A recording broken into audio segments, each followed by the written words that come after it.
అని అన్న బెల్ట్ తీసుకొని కొట్టడానికి వచ్చింది.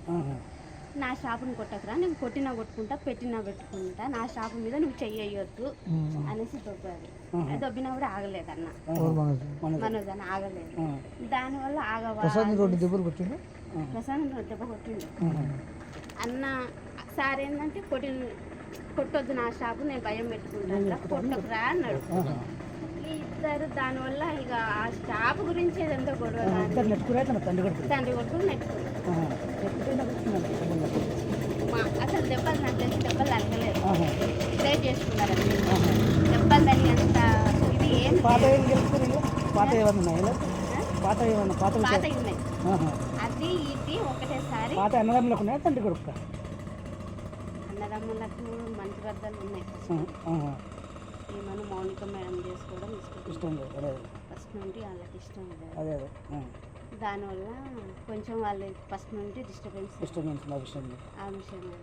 ఎవరికో బాబు ఉన్నాడు, ఆల్రెడీ బాబు ఉన్నాడు కాబట్టి వాళ్ళకి ఇష్టం లేదు. ఇంకా దానివల్ల దూరం విషయంలో వచ్చినాయి ఇవన్నీ కూడా. అది జాబు వల్లనే ఎప్పటి చేస్తారు ప్రసాద్ వీళ్ళ దగ్గర జాబు? ప్రసాద్ జాబ్ వాడు 6 సంవత్సరాలు 4 సంవత్సరాలు ఇక్కడ హైదరాబాద్ అక్కడ హైదరాబాద్ కాదు పనిచేస్తారు సార్ దగ్గర. ఇప్పుడు ఇంట్లో ఎవరెవరు ఉన్నారు? మనోజ్ అన్నుండు, మౌనిక ముందు, అమ్ముండు, ముగ్గురు.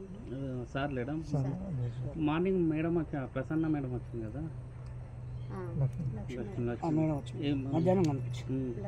అంటే ఏమన్నా సంజాయించిందా లేకపోతే చెప్తుంది ఇంకా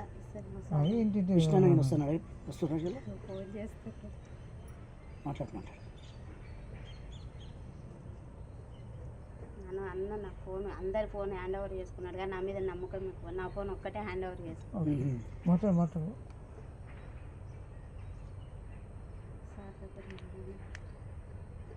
ఎన్ని గంటలకు అయింది? నైట్, శనివారం నైట్. అంతేనా? ఇక్కడ ఇంకా సారు ఇక్కడ ఏం జరుగుతుందో తెలుసుకోరాని ఫోన్ చేద్దాం అన్న. రాడు, నాకు తెలిసి మా విష్ణు అన్న రాడు. కానీ ఈయన భయం ఏంటంటే, విష్ణు అన్న ఏంటంటే సారు మీద చెయ్యి వేసిన ఎవరన్నా ఏమన్నా అన్న ఒప్పుకోడు.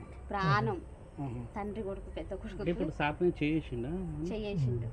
అందుకని డాడీని ముట్టుకుంటావా అని కోపం ఉంటుంది అన్నకు, అంతే తప్ప.